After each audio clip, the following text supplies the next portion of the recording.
The moment a person laughs at your dream is often the moment they stop seeing who you really are.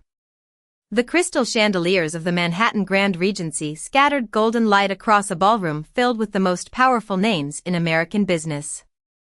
Conversations drifted through the air like expensive perfume while servers moved silently between tables carrying trays of sparkling water and champagne. At the center of it all stood Ethan Whitmore, the 40-year-old millionaire behind Whitmore Retail, a nationwide chain that stretched from Seattle to Miami. In a tailored black tuxedo worth more than most people's monthly rent, Ethan looked exactly like the success story every business magazine loved to celebrate. Investors admired him. Reporters followed him. Competitors studied him. Tonight, he was receiving an award recognizing Whitmore Retail as one of the fastest-growing companies in the country. Across the ballroom, Naomi Whitmore adjusted the sleeves of her elegant navy dress and watched her husband from a distance. Her deep brown eyes reflected the ballroom lights, but there was something quieter behind them. Something thoughtful. Unlike Ethan, Naomi never enjoyed being the center of attention. At 34, she preferred early mornings in her small Brooklyn shop, helping customers choose handmade gifts and arranging displays herself. The sign above her storefront read Brooks and Bloom. Most people walking by would never imagine how much of her heart lived inside those two simple words. For 6 years she had built the shop one customer at a time. She remembered painting the walls herself. She remembered sleeping 4 hours a night during the first year. She remembered celebrating her first $1,000 month as if she had won the lottery. To Naomi, the shop was never just a business. It was proof that a dream could survive when nobody else believed in it. The master of ceremonies stepped onto the stage and invited Ethan to say a few words. Applause filled the room as he approached the microphone. Confident. Relaxed. Completely at home under the spotlight. He thanked investors. He thanked his executive team. He thanked several board members seated near the front. Then one reporter jokingly asked about entrepreneurial advice for smaller business owners hoping to follow his path. Laughter rippled through the crowd. Ethan smiled. It should have ended there. Instead, he glanced toward Naomi's table. His grin widened. Well, he said, adjusting the microphone, my wife owns a little shop in Brooklyn. More laughter. Naomi felt every eye in the room shift toward her. Honestly, Ethan continued, her little shop probably makes less in a month than one of my stores makes before lunch. The ballroom exploded with amusement. Several guests laughed louder than necessary. Someone near the stage nearly spilled a drink. Even a few reporters chuckled while scribbling notes. Ethan laughed too. He thought it was harmless. Just a joke. Just a comment. Just another funny moment at a successful man's celebration. But Naomi did not laugh. She sat perfectly still. Her fingers tightened around the crystal water glass resting in front of her. The sound of hundreds of people laughing seemed distant now, like noise coming through a closed door. For a brief moment, the chandeliers above felt colder. The ballroom felt larger. The distance between her and Ethan felt impossible to measure. She forced a polite smile because dignity was easier than embarrassment. Yet something shifted quietly inside her. Not anger. Not revenge. Something far more dangerous. Clarity. As the applause returned and Ethan continued speaking, Naomi lowered her eyes toward the simple gold bracelet on her wrist, a gift she had bought herself the year Brooks and Bloom first became profitable. It reminded her of who she was before the titles, before the gala invitations, before becoming Mrs. Whitmore. Around her, the celebration continued.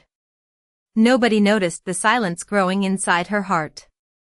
Nobody noticed the decision beginning to form. And least of all Ethan Whitmore, who stood beneath the bright lights believing he had just shared a harmless joke, had any idea that the little shop he laughed at tonight would one day become the greatest threat his empire had ever faced. Long before investors knew her name, before reporters requested interviews, and before Business journals called her an emerging force in retail. Naomi Brooks spent her mornings unlocking a narrow storefront on a quiet Brooklyn street. The faded blue awning above the entrance had been installed by her own hands with help from her father on a rainy Saturday nearly 6 years earlier. Every scratch on the wooden floor carried a memory. Every shelf told a story. Brooks & Bloom was not built with venture capital, wealthy partners, or family connections. It was built with determination. While most of New York slept, Naomi often arrived before sunrise carrying inventory boxes through the front door. She learned how to manage accounting software from online tutorials. She negotiated with suppliers herself. She packaged orders late into the evening after customers had gone home.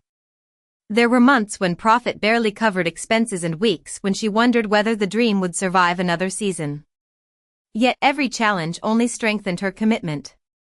What few people knew was that Naomi possessed a remarkable instinct for business. Years earlier, when Ethan was still expanding Whitmore retail across the Northeast, she spent countless evenings listening to him discuss strategy over dinner.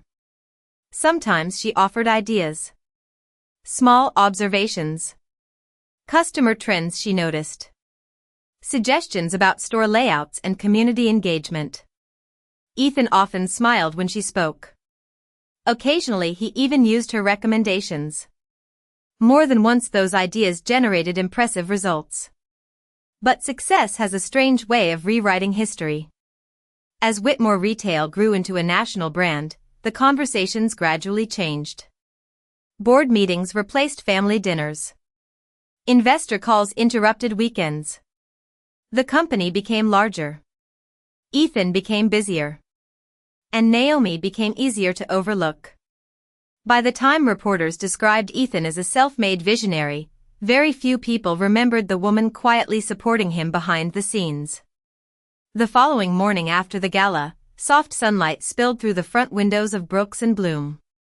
Naomi stood behind the register arranging a display of handcrafted candles. The familiar scent of cedar wood and vanilla drifted through the air. Normally, the shop brought her peace. Today it brought clarity. Her assistant, Madison Parker, noticed the unusual silence almost immediately. "Everything okay?" she asked while organizing inventory near the back wall. Naomi glanced toward the large front window where pedestrians hurried past carrying coffee cups and briefcases. A younger version of herself might have spent the entire day replaying the laughter from the ballroom. Instead she simply nodded. "I am fine," she said. And surprisingly, it was true. Because beneath the disappointment, something new had begun to take shape. She looked around the store with fresh eyes. Not as a hobby. Not as a passion project. Not as the small business people politely praised while secretly dismissing. For the first time, Naomi saw what Brooks & Bloom could become. The possibility felt enormous. Quietly, she walked into her office and opened an old notebook. Inside were years of ideas she had never pursued. Expansion plans. Product concepts.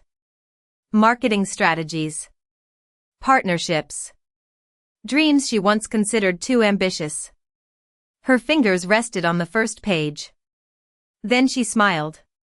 Somewhere across Manhattan, Ethan Whitmore was celebrating another successful quarter. He believed he understood exactly how the future would unfold. What he could not see was the woman sitting alone in a small office above a little Brooklyn shop. And what he definitely could not see was that her next decision was about to change both of their lives forever. Over the next several weeks, a subtle change settled over Naomi like the first quiet snowfall before winter. It was not dramatic enough for strangers to notice, yet it transformed everything. She stopped offering business suggestions during dinner conversations. When Ethan discussed expansion plans, she listened politely but kept her thoughts to herself. When he complained about competitors, she simply nodded. At first, Ethan barely noticed. His calendar remained crowded with investor meetings, executive retreats, and interviews. He assumed Naomi was focused on her shop, just as she always had been. One Thursday evening, the skyline shimmered beyond the floor-to-ceiling windows of their Manhattan penthouse. As Ethan reviewed quarterly reports on his tablet, Naomi sat nearby with her old notebook open across her lap.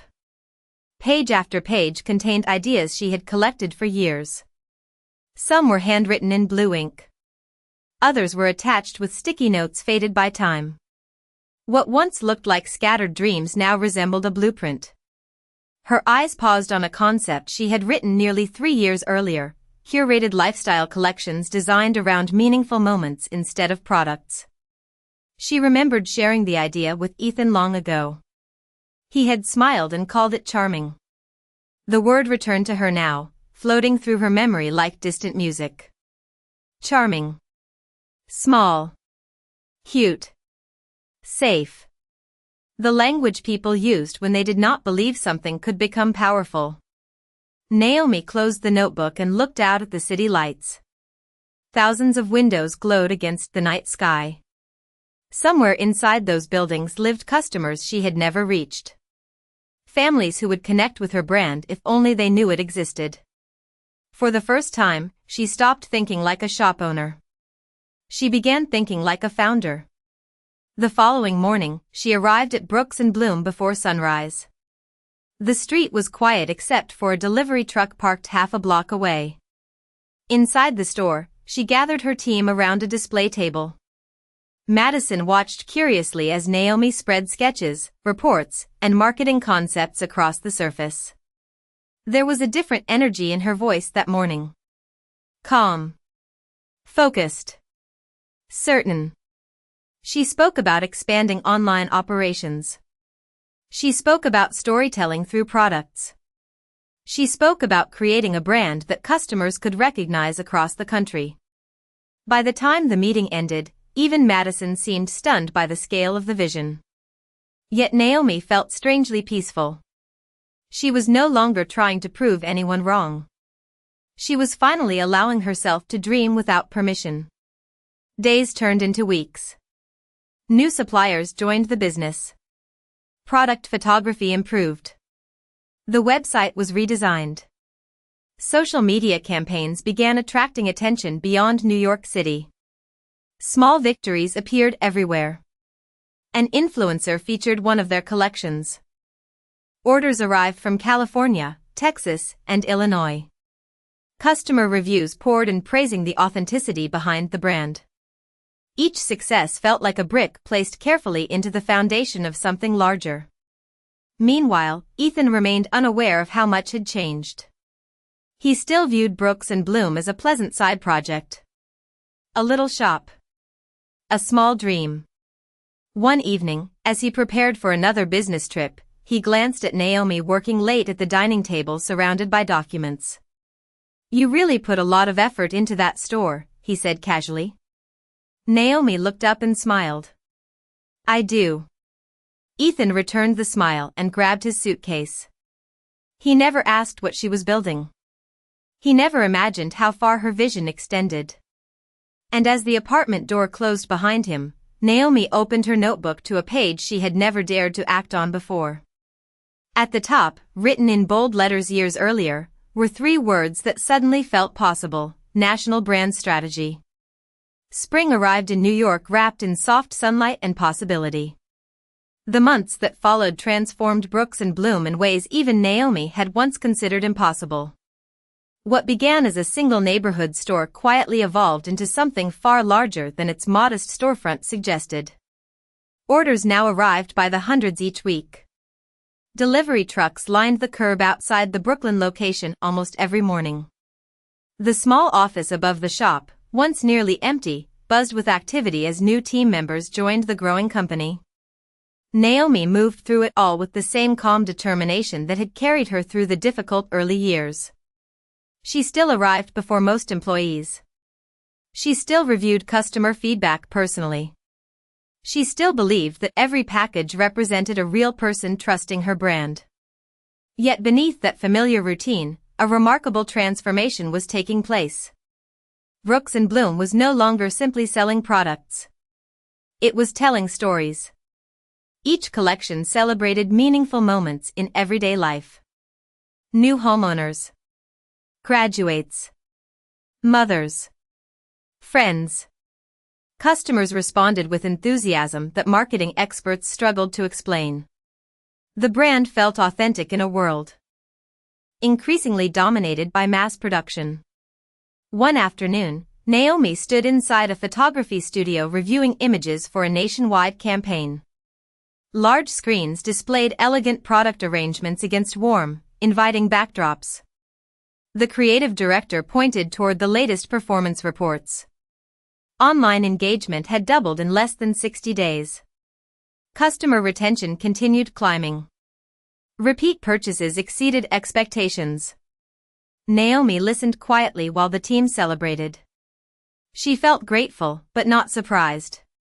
Deep down, she had always believed the vision could work if given room to grow. Later that evening, she returned to the Brooklyn store after most employees had gone home. The familiar scent of cedarwood greeted her as she switched on a small lamp behind the counter. For a moment, she simply stood there. Her eyes drifted toward the original framed business license hanging near the register. The paper had yellowed slightly with age. Looking at it now felt like opening a time capsule. She remembered the fear, the uncertainty, the nights spent wondering whether she had made a terrible mistake. A gentle smile touched her face. Across town, Ethan remained consumed by his own expanding empire. Whitmore Retail continued opening locations across the country. Investors praised his leadership. Financial news programs regularly invited him to discuss market trends. Whenever reporters asked about competition, he confidently described the advantages of scale and experience. The possibility that a smaller company could challenge established industry leaders seemed almost amusing to him. Yet numbers rarely care about assumptions. Several weeks later, a young market analyst placed a report on the conference table during one of Whitmore Retail's executive meetings. It highlighted emerging lifestyle brands gaining traction among younger consumers. Most executives barely glanced at it before moving on to larger concerns. Ethan never opened the file. Had he done so, he might have noticed a familiar name buried inside the rankings. He might have recognized the company quietly climbing year after year. He might have realized that while he was focused on giants, someone else was steadily building influence from the ground up. Meanwhile, Naomi signed the lease for a second flagship location in Chicago. As she placed her signature on the final document, sunlight streamed through the office windows overlooking Lake Michigan.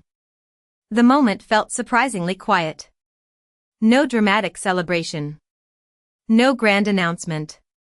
Just one decision opening the door to another chapter.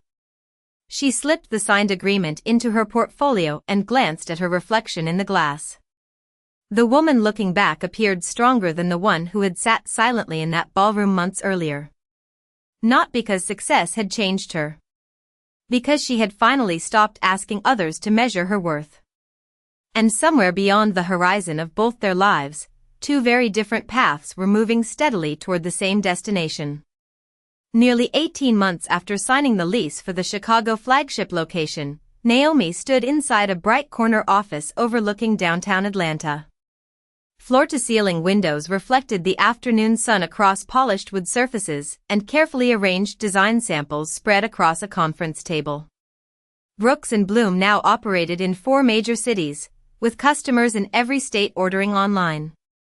What had once been a single neighborhood shop had quietly evolved into one of the fastest-growing lifestyle brands in the country. Yet Naomi remained remarkably unchanged. She still reviewed customer letters personally. She still visited stores without announcing her arrival. She still remembered the names of employees who had joined her during the difficult early years.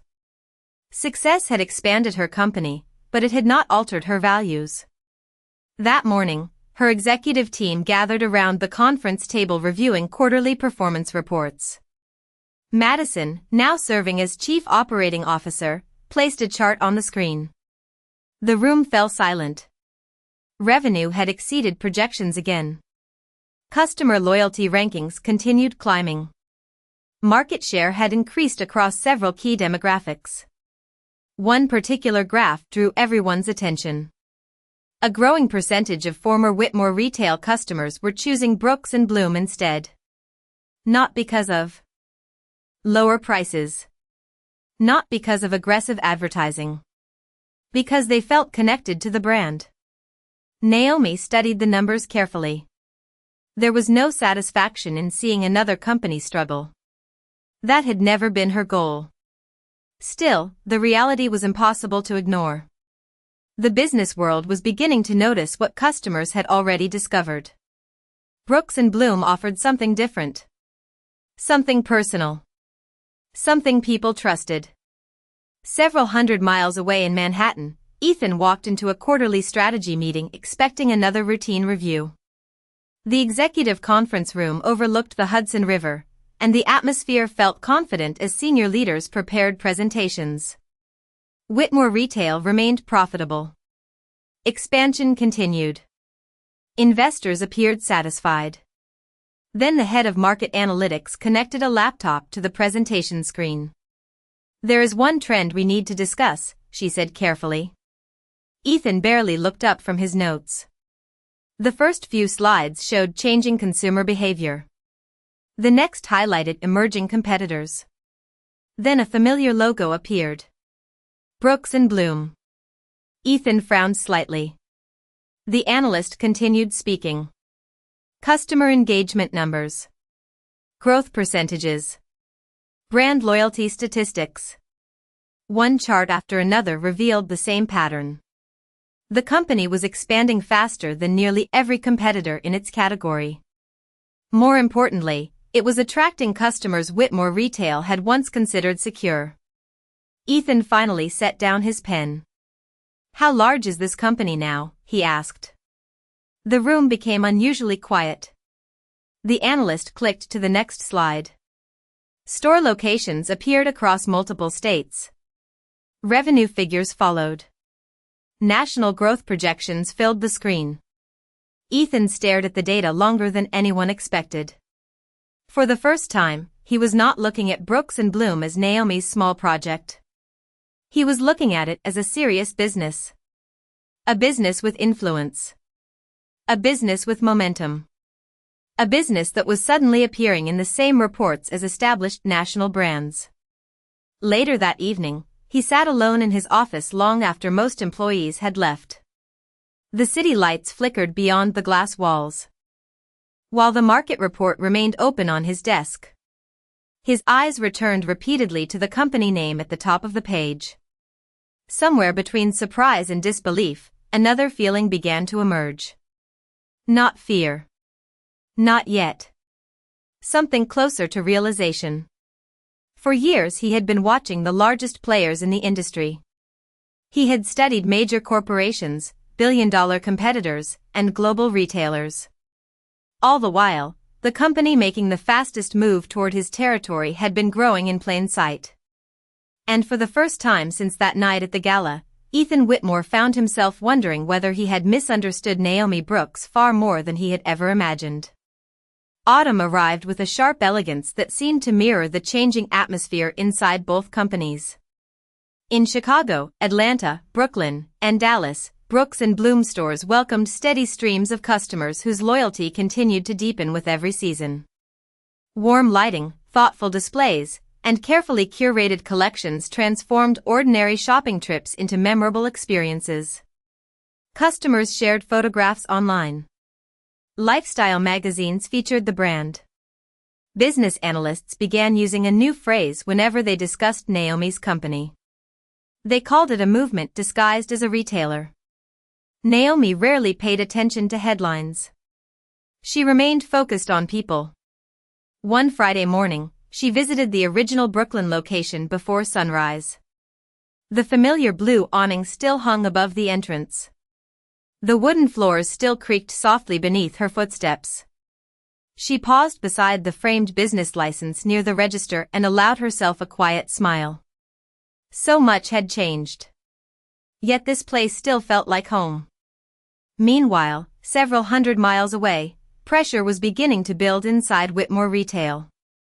The numbers remained strong, but trends told a different story. Younger customers were spending less time in traditional retail stores. Brand loyalty had weakened. Market research repeatedly highlighted one competitor attracting unusual levels of trust and engagement. Every report seemed to lead back to the same name. During a quarterly strategy summit at a luxury resort outside Boston, Ethan sat surrounded by executives, consultants, and board members. Large screens displayed industry forecasts while analysts presented charts and projections. One consultant clicked to the next slide. A ranking of emerging brands appeared on the screen. Brooks and Bloom occupied the top position. For several seconds, nobody spoke. Then one board member adjusted his glasses and asked the question everyone had been avoiding. How seriously should we view them as a competitor? The consultant answered without hesitation. Very seriously.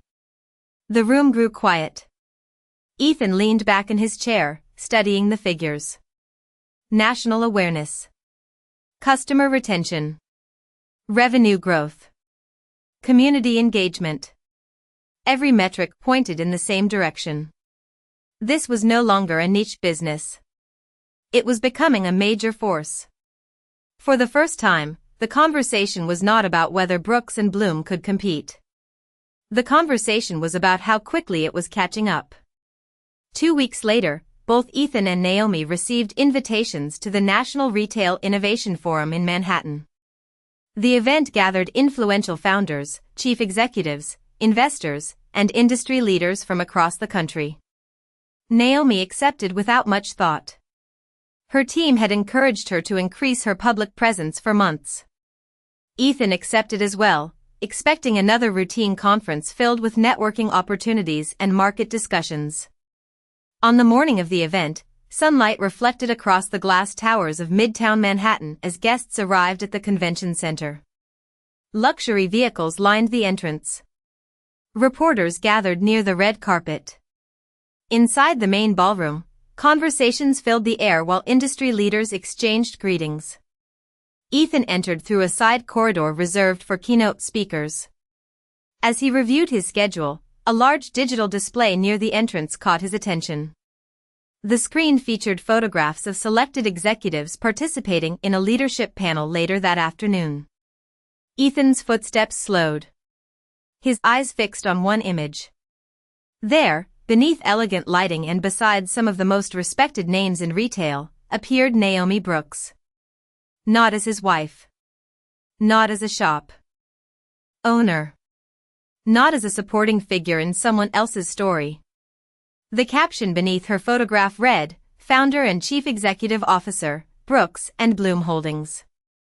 For the first time, Ethan felt the full weight of a reality he could no longer dismiss. Their paths were no longer running beside each other. They were moving directly toward a collision neither of them could avoid.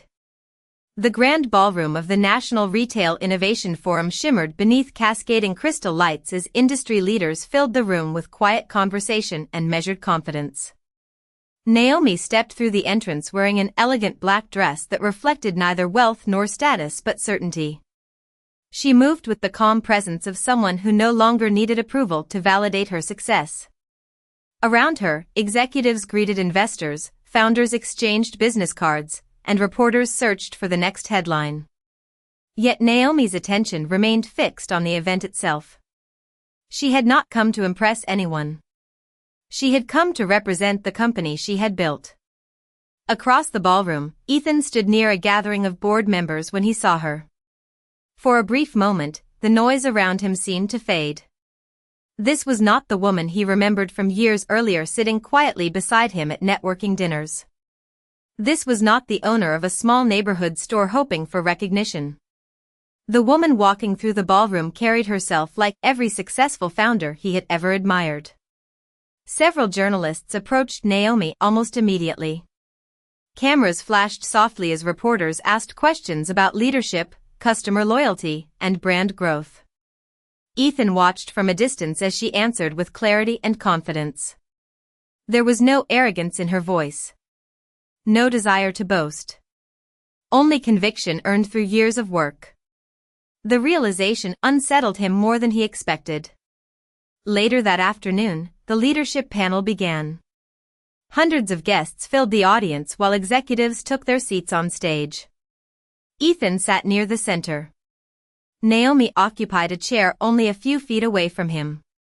The moderator introduced each speaker one by one. Accomplishments appeared on large screens behind them. Revenue milestones. Expansion achievements. Industry awards. When Naomi's introduction appeared, applause echoed throughout the ballroom. Founder and Chief Executive Officer of Brooks & Bloom Holdings. National Retail Innovator Award finalist. One of America's fastest-growing lifestyle brands. Ethan stared at the screen longer than anyone noticed. The panel discussion moved quickly from market trends to consumer behavior. Several executives offered polished answers filled with corporate language. Then the moderator turned toward Naomi and asked a simple question. What is the biggest advantage your company has against larger competitors? The room grew quiet. Naomi paused for a moment before answering. We listen. Her voice remained calm. Many companies focus on scale. We focus on people. Customers remember how a brand makes them feel. If you respect them, they stay with you. The audience nodded. Several executives scribbled notes. Even the moderator seemed impressed.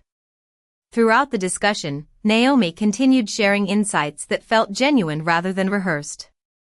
Ethan found himself paying attention in a way he had not expected. Somewhere between one answer and the next, an uncomfortable memory surfaced. A ballroom.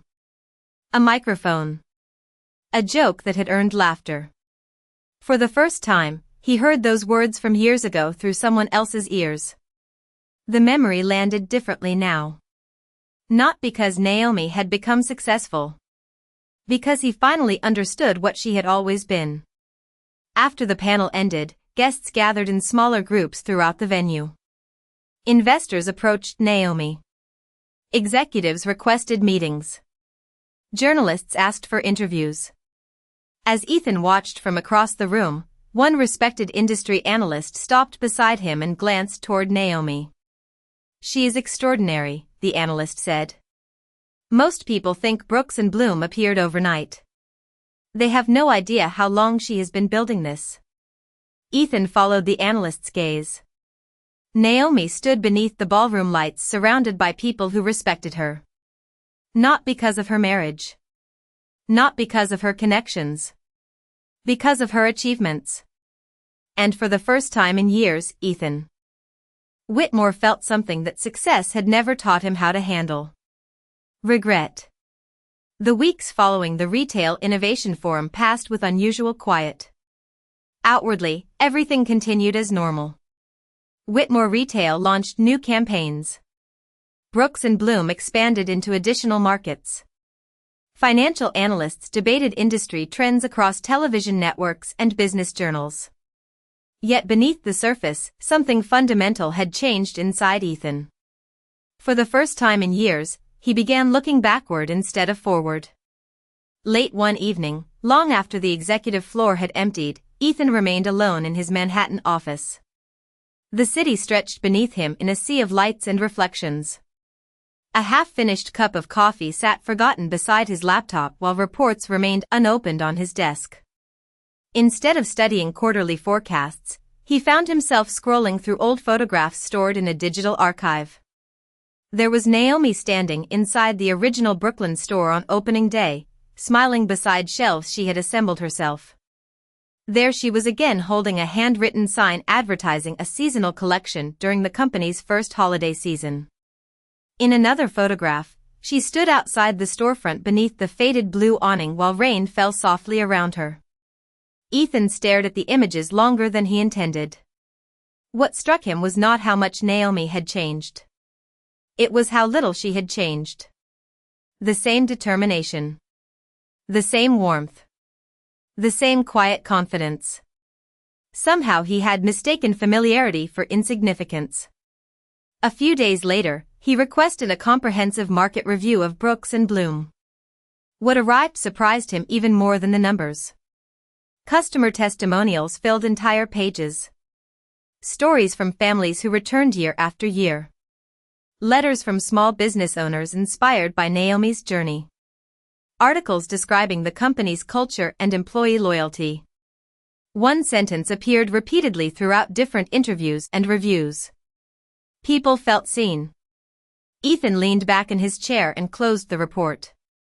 He suddenly remembered countless evenings years earlier when Naomi shared ideas across their dining table.